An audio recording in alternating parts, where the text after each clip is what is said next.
We have with us today Mr. Ratan Kesh, who's a Senior VP of Customer Service in HDFC Bank. Ratan, thank you for being with us today. Thank you, my pleasure.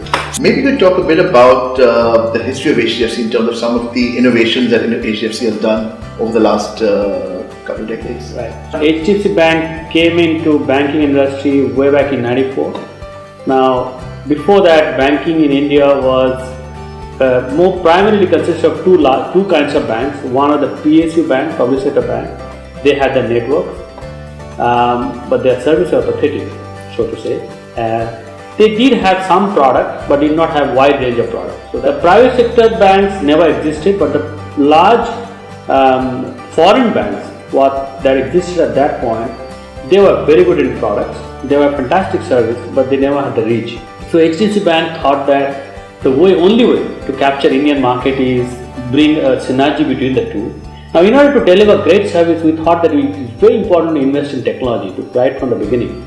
We were the first company to have some of the high-end technology investment in terms of data warehouse, for example. We'll talk about. Now, today, we can track every single customer with every single transaction that you do anywhere across the world. We can actually and we can measure the profit that we make out of you on a real-time basis. And that's the capability that we have. And we actually track a customer on a life cycle basis. So we get a customer who is a new employee who has joined a company, we open his salary account, and then we have an ability to look at your behavior and track you for the next phase of your life and actually offer you all the products which you may need. Fascinating. In fact, since you are handling customer service quality, customer demands have increased over the last 20 years and I'm sure they'll increase further. So how do you see the customer feedback in terms of how do you see customers requiring more and more products and services over the next few years? Where do you see the innovations happening there? Essentially, it's all about getting convergent. Going forward, more and more, it's not going to be banking that we go, it's banking that we do. And that we do it anytime, anywhere.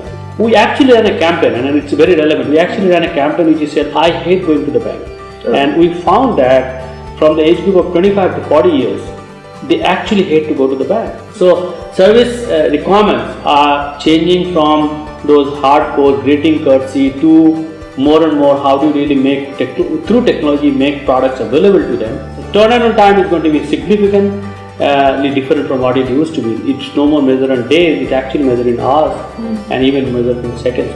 As you know, India has got 1.2 billion people. A large chunk of them have not got access to banking services. So what are the innovations that some of you are doing to access the rural customer, the less tech-savvy customer, to get access to banking services for the first time? One of the things that my MD talks about, and he says that India will actually grow only when we have the ability to connect the Bharat with the India of the country.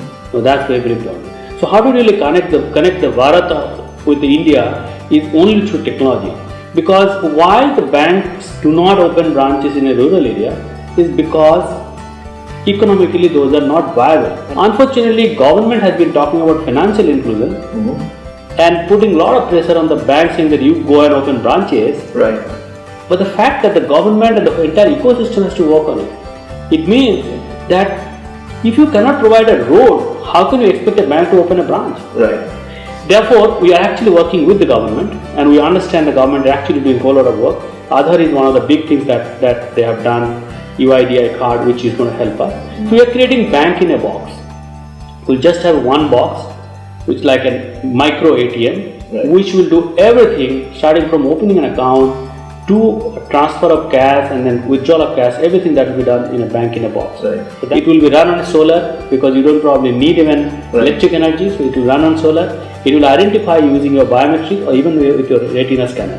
So that's what we are kind of looking at. So that's what is the innovation next step. A lot of management students have this myth in their mind that a banking career is high flying, high salaries and glam all the way. But from your experience, maybe tell them a bit more about what it's really like to work in a bank. That's a very interesting point that you made.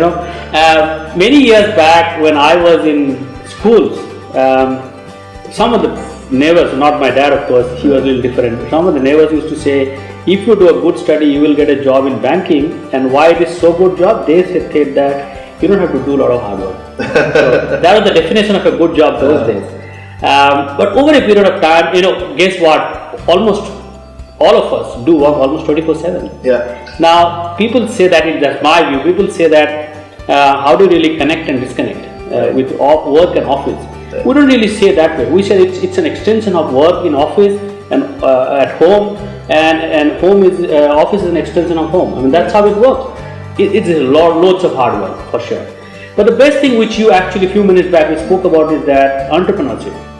Now in HDFC Bank, which is what I am really proud of, which you see that every employee thinks that I'm an entrepreneur.